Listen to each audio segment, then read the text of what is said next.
class, myself Alka and welcome to our Excellence Family।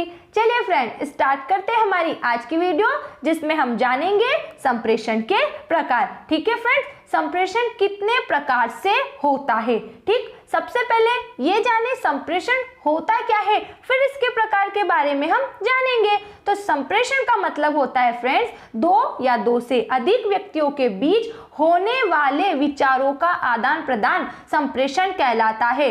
नहीं आया समझ में? देखो यहाँ पर ये एक व्यक्ति है और एक व्यक्ति यहाँ पर है। इन दोनों में किसी बात को लेकर जो विचार विमर्श होता है, जैसे यहाँ पर माने ए और यहाँ पर माने बी। ए अपनी बात बी को कहता है ना, और जब बी इस ए की बात सुनकर प्रतिक्रिया देगा, मतलब उसकी बात का उत्तर देगा, तो यहाँ पे माना जाएगा कि संप्रेषण हो रहा है। अगर ए की बात बी केवल सुनता है और उसका कोई आंसर नहीं देता है या उसके बारे में कोई सुझाव नहीं देता है, अपनी कोई प्रतिक्रिया नहीं देता है, तो यहाँ संप्रेषण अधूरा माना जाएगा या यहाँ पर यह कहा जाएगा कि यहाँ पर संप्रेषण नहीं हुआ। संप्रेषण के लिए कम से कम दो व्यक्ति होते हैं, इसलिए इसे द्विपक्षीय प्रक्रिया भी कहते हैं, और अधिक से अधिक बहुत व्यक्ति इसमें हो सकते हैं। आया समझ में?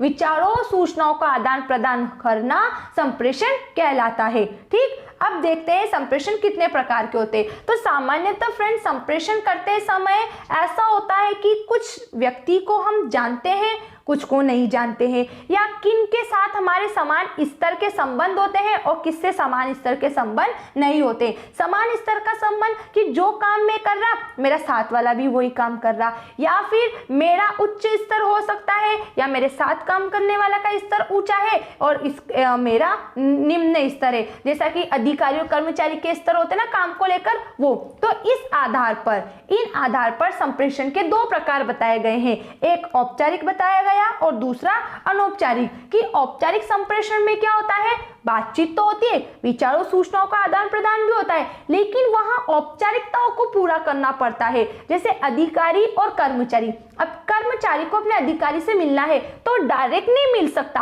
हो सकता है उसे अपॉइंटमेंट लेना पड़े, हो सकता है उसे अपने मालिक के पर्सनल असिस्टेंट से मिलना पड़े, ऐसी औपचारिकता पूरी करना पड़ सकती है। या फिर जब अधिकारी को कर्मचारी से मिलना हो तो उन्हें कर्मचारी का समय के लिए पहले बोलना पड़ जाए कि इतने समय में फ्री रहूंगा तो मुझे इस समय आपका टाइम चाहिएगा, या फिर उन्हें भी अपना एक शेड्यूल डिसाइड करना पड़ता होगा। ऐसी बहुत सारी बातें हो सकती है। और इसके अपोजिट हम अनौपचारिक संप्रेषण कर ले कि जहां पर संप्रेषण जिन लोगों के बीच होता है वह समान स्तर के अधिकारी होते हैं, वहां कौन सा संप्रेषण हो गया, अनौपचारिक। तो स्तर को देखकर संप्रेषण के दो प्रकार बताए गए हैं, औपचारिक और दूसरा अनौपचारिक। अब एक एक करके हम दोनों की डिटेल को जानते हैं।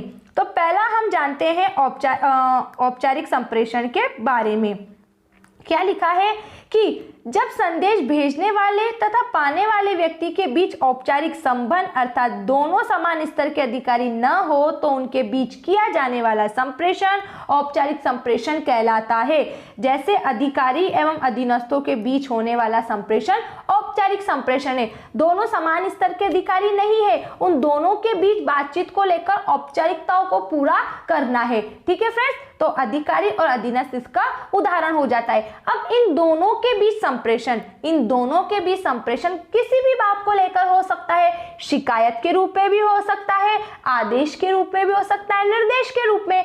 अधिकारी कर्मचारी को बोलेगा या कोई संप्रेषण होगा उनके बीच तो आदेश निर्देश के को लेकर होगा, या फिर कर्मचारी अगर अधिकारी से कोई बात कहना चाहता है तो वो शिकायत या फिर कोई अपन बोलते हैं ना सूचना के लिए हो सकता है, या कोई समस्या को लेकर हो सकता है, किसी भी बात को लेकर हो सकता है।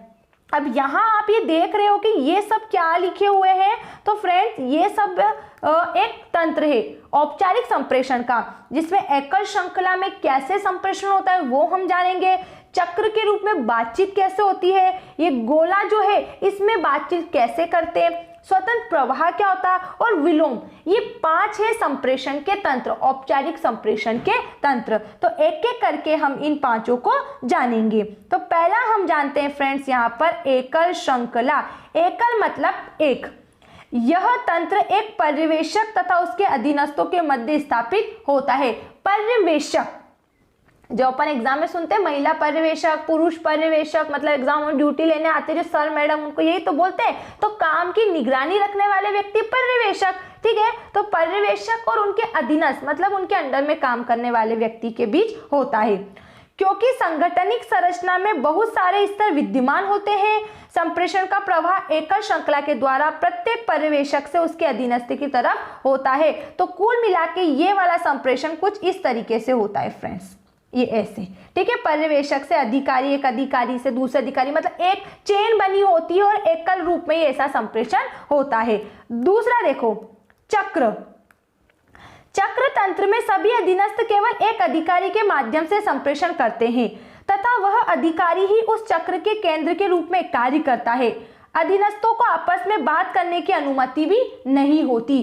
केवल जो मालिक है वो अपनी बात कहता है और बाकी के सब उन बात को सुनते हैं, और जितने व्यक्ति होते हैं वो आपस में बातचीत नहीं करते। तो ये संप्रेषण इस तरीके से होता है। यहाँ पर ये अधीनस्थ होते हैं और ये आपस में किसी से किसी प्रकार की कोई बातचीत नहीं करते हैं, ठीक है। अगला देखो गोला। इसमें क्या है? गोला संप्रेषण तंत्र में संप्रेषण एक गोले में प्रसारित होता है। प्रत्येक व्यक्ति केवल अपने साथ के दो व्यक्तियों के साथ ही संप्रेषित करता है। इस संप्रेषण तंत्र में संप्रेषण का प्रवाह कैसा होता है? धीमा होता है। मतलब कि इसमें जो बात होती है वो दो दो अधिकारियों के बीच है। क्या बोला? प्रत्येक व्यक्ति केवल अपने साथ के दो व्यक्तियों के साथ ही संप्रेषित करता है, ठीक है फ्रेंड्स। अगला देखो स्वतंत्र प्रवाह। स्वतंत्र प्रवाह तंत्र में प्रत्येक व्यक्ति एक दूसरे से स्वतंत्र रूप से विचारों का आदान प्रदान करते हैं, करने के लिए मुक्त है या करते हैं। इस प्रकार के तंत्र में संप्रेषण का प्रवाह तीव्रता से होता है। इस स्वतंत्र प्रवाह में सब अपनी बात को एक दूसरे से कर लेते हैं। तो इसमें संप्रेषण कैसा होता है फ्रेंड्स? कुछ इस तरीके से, यहाँ व्यक्ति, यहाँ व्यक्ति, यहाँ व्यक्ति, सब अपने अपने विचारों को बोलने के लिए स्वतंत्र होते हैं। एंड लास्ट है इसमें विलोम। ये विलोम में क्या बोला है अपन को कि इस तंत्र में एक अधीनस्थ को केवल अपने एकदम ऊपर अधिकारी तथा उसके अधिकारी के साथ ही संप्रेषण करने की अनुमति है, तथापि बाद के केस में केवल निर्धारित संप्रेषण ही होता है। तो इसका प्रारूप कैसे होता है? कुछ इस तरीके से। ये क्या बोल रहा है इसमें कि केवल अपने एकदम ऊपर अधिकारी तथा उसके अधिकारी के साथ संप्रेषण करने की अनुमति है। एक जो अधिकारी मतलब इसमें जो व्यक्ति होते हैं वह उन्हीं से बात करने के लिए स्वतंत्र होते हैं जिनसे बात करने की इन्हें अनुमति दी जाती है। एक बार फिर देखो, हमने जाना एकल श्रृंखला जिसमें पर्यवेक्षक अधीनस्थ एक चेन के रूप में बात करते हैं। चक्र जिसमें क्या होता है कि अधीनस्थ क्या है, केवल एक अधिकारी के माध्यम से संप्रेषण करते हैं और आपस में वो बातचीत करने के लिए स्वतंत्र नहीं होते। जबकि इस गोले वाले संप्रेषण में क्या है, इसमें प्रत्येक व्यक्ति केवल दो व्यक्ति के साथ ही संप्रेषण कर सकता है, मतलब दो व्यक्ति के साथ अधिकारी संप्रेषण कर सकता है।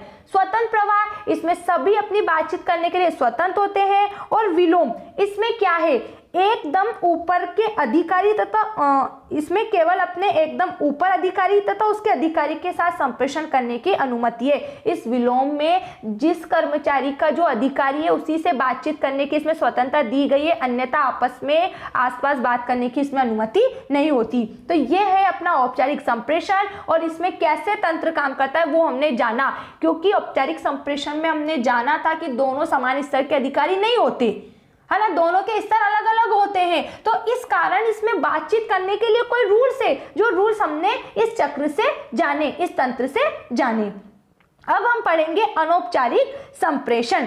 अनौपचारिक संप्रेषण क्या है?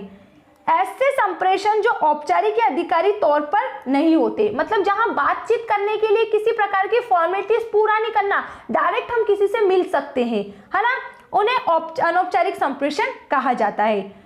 समान स्तर के अधिकारियों एवं कर्मचारियों के मध्य जिनके पारस्परिक संबंध निकट व घनिष्ठ है एवं जहां जिनके मध्य औपचारिकताओं की आवश्यकता नहीं होती वहां अनौपचारिक संप्रेषण होता है। जहां सभी का एक दूसरे के साथ व्यक्तिगत संबंध होता है, जहां किसी प्रकार की औपचारिकता को पूरा नहीं करना पड़ता है, वहां अनौपचारिक संप्रेषण होता है और वहां सभी समान स्तर के अधिकारी होते हैं या समान स्तर पर काम करते हैं। अनौपचारिक संप्रेषण मित्रता, प्रेम एवं व्यक्तिगत संबंधों पर आधारित होता है। थोड़ी सी मिस्टेक हो गई फ्रेंड्स, यहाँ पर आप कर लेना, एक तो यहाँ और व्यक्तिगत संबंध, ठीक है, पर आधारित होता है। आगे देखो, औपचारिक संप्रेषण में एक दूसरे को संकेतों या मुख्य कृतियों से आवश्यक संदेश कह दिया जाता है। हम ऐसे भी बोल सकते हैं, ऐसा संप्रेषण जो शारीरिक हाव भाव के माध्यम से होता है वह अनौपचारिक संप्रेषण होता है। अब शारीरिक हाव भाव से कैसे? सिर हिला देना, मुस्कुराना, आंखों से इशारा दे देना या मौन रह जाना। जैसे किसी ने काम का बोला और हमें उसका काम नहीं करना है तो हम उसको देख रहे हैं, तो वो समझ गया कि भाई इसको गुस्सा आ गया, हमारा काम नहीं करेगा, ठीक है। और कहीं जानते हैं तो जैसे अपन किसी को बेस्ट ऑफ लक ऐसे बोलते हैं या फिर चुप रहकर भी हम ऐसे करेंगे तो वो समझ जाएगा कि ये हमें अपनी विशिंग दे रहा है, ठीक है। तो शारीरिक हाव भाव के द्वारा किया जाने वाला संप्रेषण अनौपचारिक संप्रेषण होता है, या फिर ऐसे बोलो ऐसा संप्रेषण जहां व्यक्तियों के बीच औपचारिकताओं को पूरा नहीं करना पड़ता है, जहां सभी व्यक्ति समान स्तर के होते हैं, वह अनौपचारिक संप्रेषण होता है, ठीक है। फिर आगे हमें बता रहा है, हाव भाव ऐसे सूचक बन जाते हैं जिससे स्वीकृति, अस्वीकृति, नाराजगी या प्रसन्नता प्रकट हो जाती है। बिल्कुल, आप जैसा एक्सप्रेशन दोगे वैसा सामने वाले को आंसर मिल जाएगा।